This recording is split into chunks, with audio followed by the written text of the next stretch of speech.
নমস্কাৰ বন্ধু বান্ধৱীসকল, মই দেইজি আপোনালোক সকলোকে মোৰ অন্য এটি ভিডিঅ'লৈ স্বাগতম জনাইছোঁ। তেন্তে আহক ভিডিঅ'টো আৰম্ভ কৰোঁ। এয়া হৈছে আৰি মাছ। আৰি মাছ ভাজিলে বহুত তেল চিটিকি আহে, সেইবাবে মই আপোনালোকৰ মাজলৈ এয়া টিপছ লৈ আহিছোঁ। আৰি মাছখিনি প্ৰথমে ধুই এনেদৰে কেঁচা মিঠাতেল, এয়া দেখিছেনে, মিঠাতেল, কেঁচা মিঠাতেল, হালধি আৰু নিমখ মিহলি কৰি ভালদৰে মাছখিনি সানি ল'ব এনেদৰে। তেতিয়া আৰু এনেদৰে সানি লৈ মাছখিনি যদি তেলত ভজা হয় তেতিয়া তেল কমকৈ চিটিকি আহে। যদি কেঁচা মিঠাতেল আপোনালোকে সানি নলয় তেন্তে বহুত চিটিকিব আৰু গাত পৰি জ্বলা ফুটিবও পাৰে।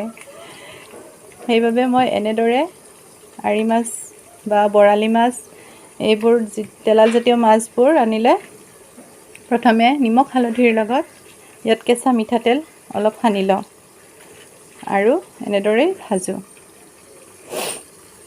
এইফালে মই তেল গৰম কৰি লৈছোঁ মাছ ভাজিবৰ বাবে।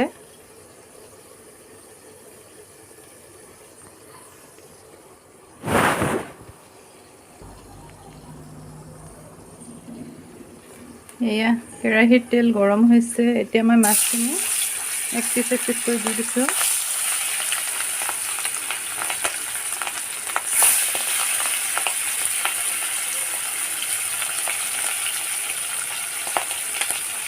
এনেদৰে ভাজিলে বহুত কম চিটিকি আহে। যদি মিঠাতেল আপোনালোকে সানি নলয় তেনেহ'লে বহুত চিটিকিব আৰু গাত পৰি জ্বলা ফুটি যায়। সেইবাবে মই এনেকৈয়ে লওঁ, আপোনালোকেও এনেকৈ ল'ব পাৰে। সেয়া দেখিছেনে, মাছখিনি ভজা হৈ গৈছে কিন্তু অলপো তেল চিটিকি অহা নাই। এয়া হৈছে ধুনীয়া আপোনালোকৰ বাবে টিপছ, আৰু এনেদৰে সৰু সৰু কিছুমান টিপছ মই লৈ আহিম। আপোনালোকে চাই থাকিব আৰু টিপছবোৰ কেনেকুৱা লাগে মোক কমেণ্ট কৰি জনাব। যদি ভাল লাগে তেনেহ'লে লাইক কৰিব, শ্বেয়াৰ কৰিব আৰু চেনেলটোক ছাবস্ক্ৰাইব কৰিব। এয়া মই মাছকেইটা ভজা হৈ গৈছে। এই 3 পিচ মই কাঢ়ি ৰাখিছোঁ আৰু এয়া বাকী থকা মাছবোৰো এনেদৰে মই ভাজি ল'ম।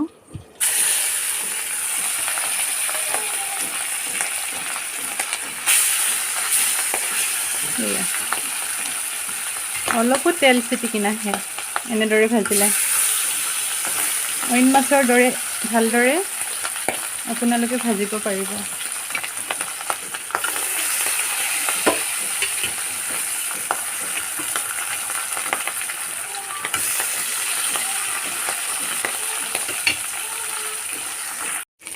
এতিয়া মাছ কেইপিচ মই ওলটাই দিওঁ।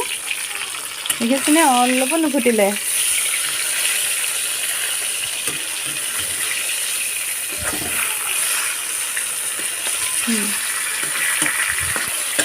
এনেদৰে ভাজি ল'ম। আজিলৈ ইমানেই। ভিডিঅ'টো চাই কেনেকুৱা পালে মোক জনাব। প্লিজ লাইক আৰু শ্বেয়াৰ কৰি দিব।